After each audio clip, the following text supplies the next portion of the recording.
Makanya sampai Rasulullah mengatakan tidak ada kebaikan yang Allah segerakan di dunia kecuali itu kebaikan kepada orang tua, dibalasnya 2 kali, ikhwan.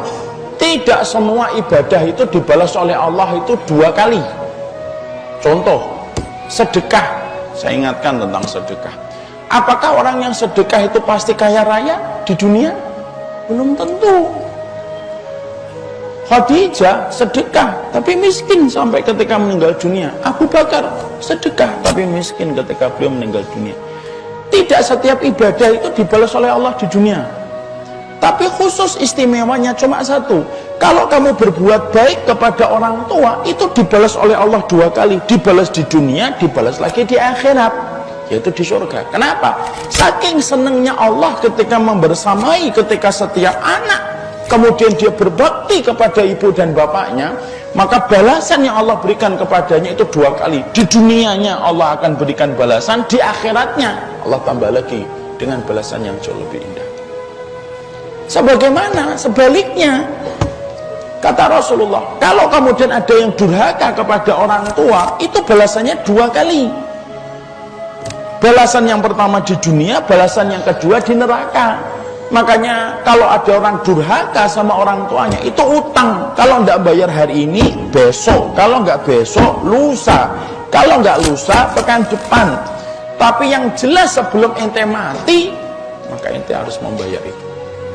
Atas durhakanya kamu kepada orang tua ketika kamu kemudian menorehkan luka kepada mereka, dibayar oleh Allah kontra. Menunjukkan kepada kita apa? Masya Allah, menunjukkan kepada kita hati-hati. Kualitas hidup itu tergantung bagaimana tingkat baktinya kita kepada orang tua. Makanya di dalam Islam, dalam sunnah, para ulama sampai mengatakan kesolihan itu berbanding lurus dengan tingkat baktinya seorang anak kepada orang tua. Maaf kata ikhwan, sampai kita jihad sekalipun, kalau jihadnya kita disertai dengan durhakanya kita kepada orang tua, jihadnya kita kalau disertai dengan durhakanya kita kepada orang tua, jihad itu pun tidak akan mudah memasukkan kita ke surga selama itu disertai dengan durhakanya kita kepada orang tua. Mana dalil antum? Buka kitab Al-Kabairnya Imam Adz-Dzahabi itu. Sampai Imam Adz-Dzahabi itu menerangkan tentang sebuah asar yang diambil dari Ibnu Abbas radhiyallahu anhu. Di depan surga, di atas neraka itu ada tempat yang tinggi. Tempat itu untuk siapa? Bagi mereka yang jihad ketika dia terbunuh di dalam dunia jihad. Tapi sembari dia jihad, dia durhaka kepada orang tua.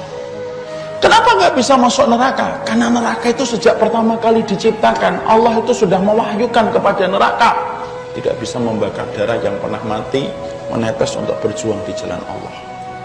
Tapi kenapa dia tidak bisa masuk surga yang pintunya itu ada 8, yang antara satu pintu dengan pintu sejarak 40 tahun perjalanan? Karena sesungguhnya pintunya surga tidak pernah dilewati sama orang yang durhaka kepada orang tua. Terus gimana? Teronggok-onggok di situ dia. Sampai nanti datang keputusan Allah untuk memberikan keadilan bagi mereka. Makanya inilah yang menjadikan akhirnya orang itu paham. Kalau kemudian kita, kok sekarang, kok tiba-tiba antum hidupnya ruwet, tiba-tiba di kantor tidak jelas, nggak juntrung, masalahnya tidak selesai-selesai. Kemudian antum misalkan ngelamar akhwat, ditolak terus gitu. Makanya kemudian itu kalau ada masalah yang bertubi-tubi datang pada kehidupan kita, kok tidak kelar-kelar. Cek itu. Kapan terakhir antum kemudian hubungin ibu antum? Kapan terakhir kemudian antum itu membahagiakan mereka sampai membuat mereka tersenyum? Kapan antum kemudian menggenggam tangan bapak antum untuk antum ajak pada kegiatan-kegiatan yang antum selenggarakan? Karena jawaban dari pertanyaan sederhana ini akan memberikan bukti bagaimana kualitas hidup kita. Antum bertengkar sama orang tua, ruwet akhi, pasti hidup antum. Demi Allah itu. Kalau nggak hari ini besok, kalau nggak besok lusa, pasti hidup antum akan ruwet. Ana nggak pernah dapetin orang yang bertengkar sama orang tuanya hidupnya nggak ruwet.